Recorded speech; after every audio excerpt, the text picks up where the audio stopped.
Hey everyone, and welcome to class. My name is Nora Villarreal, and I am so excited to be your English teacher this semester. So in this video, I just wanted to introduce myself to you, to show you around our Blackboard a little bit, and to explain my attendance policy. So a little bit about me. I've been teaching for 16 years, and this is my 12th year at IVCC, which is kind of hard to believe. I'm a former junior high and high school English and Spanish teacher, and I'm now a tenured professor, a master online teacher, and the winner of the 2014 Stephen Chari Memorial Award for Teaching Excellence. So I'm super excited to be working at one of my alma maters, which is IVCC, where I earned my associate's degree.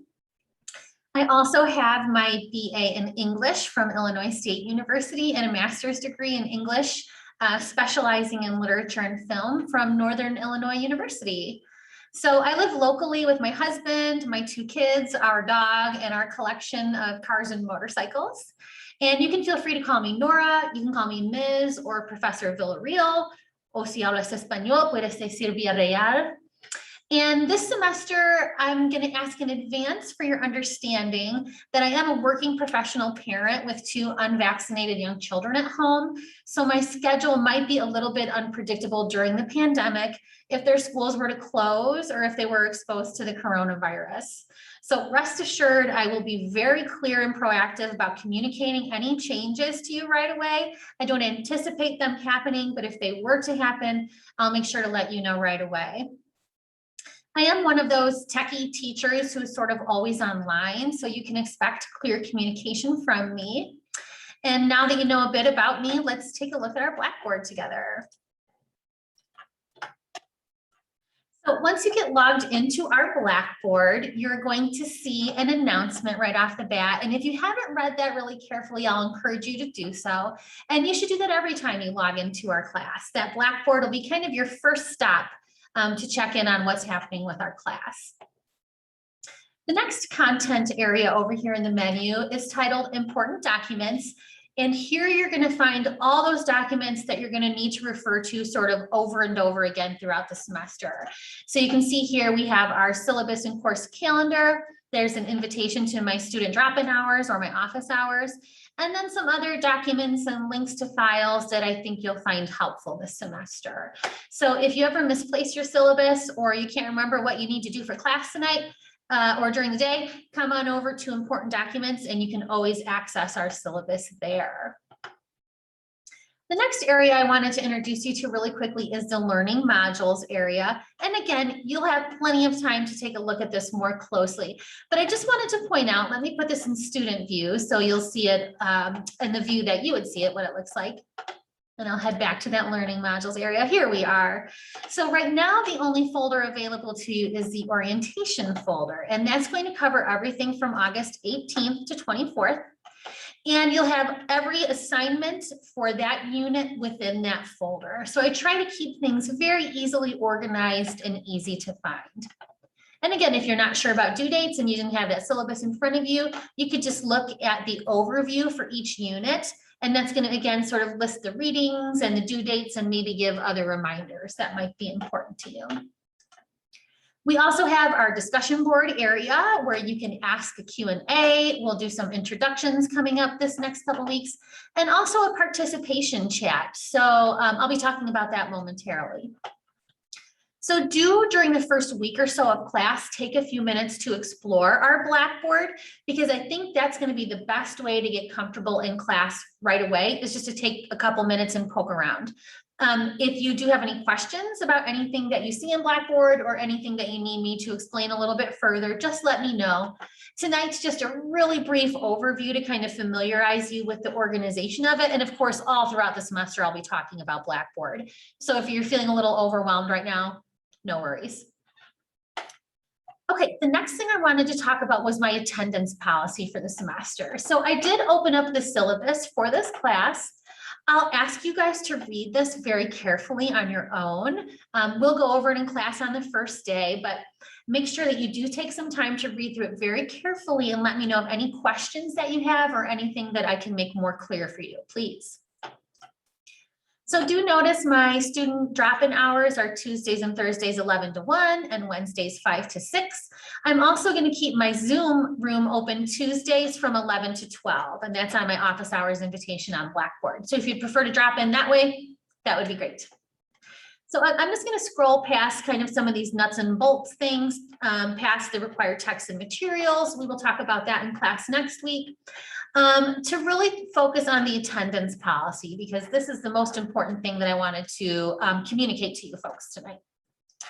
So due to the COVID pandemic, I am not requiring physical attendance in my classes this semester. Instead, what I will do is provide videos and readings covering content ahead of time. And then our class sessions will be mostly used for writing workshops, for essay reviews, and for question and answer sessions about course content. So this semester, as opposed to previous semesters, I'm not going to be doing a lot of lesson planning type stuff for my classes, because I'm hoping that we can just spend that time writing and sort of talking about writing. So although I'm not requiring participation physically in class this semester, it is true that students who actively participate tend to earn the highest grades.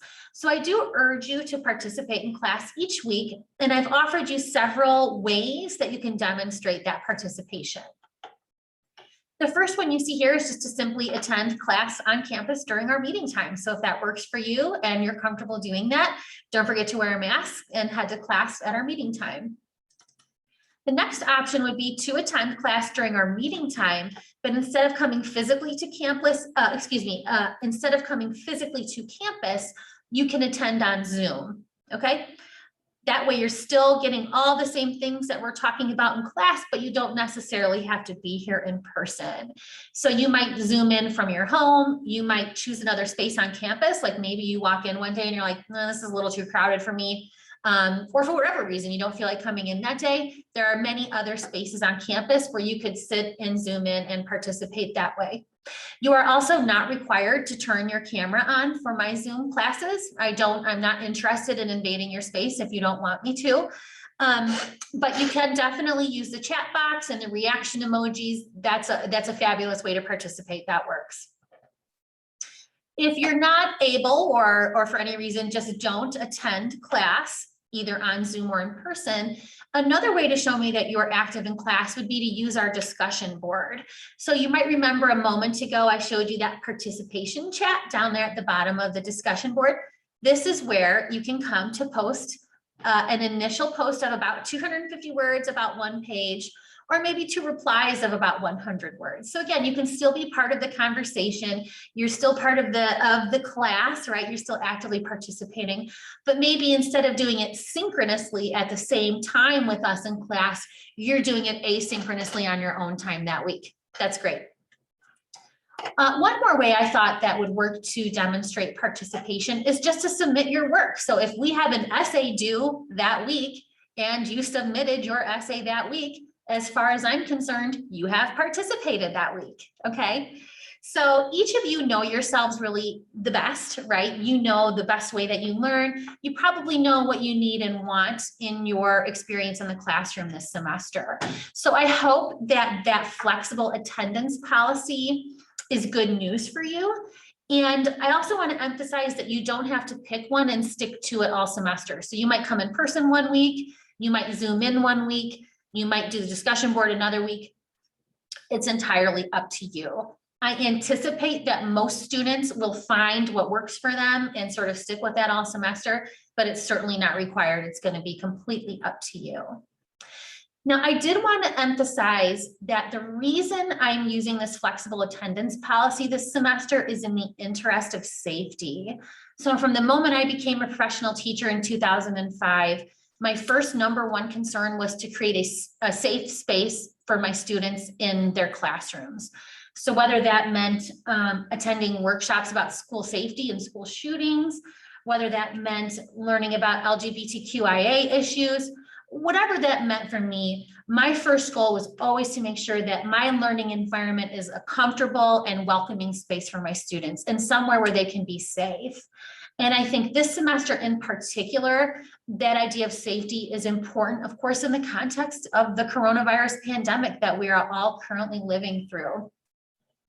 So that's the reason that I'm using this flexible attendance policy, so that we can keep each other safe, we can keep our families and friends safe, and we can keep our IVCC community safe.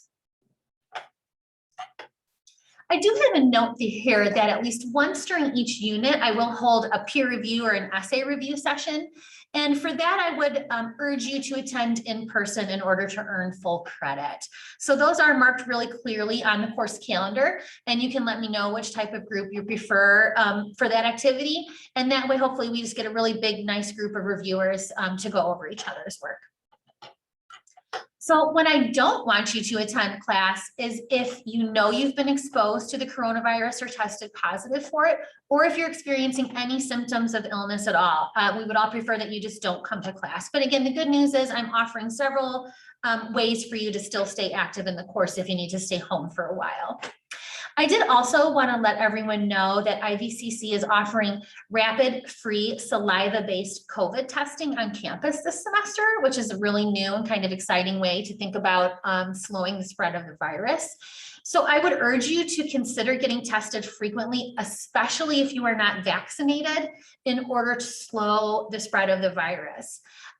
So like I'm vaccinated, but I have 2 kids at home who are not, and I'm very concerned about bringing that virus home to them. So I'm going to get tested once a week just to make sure that I'm still in the clear.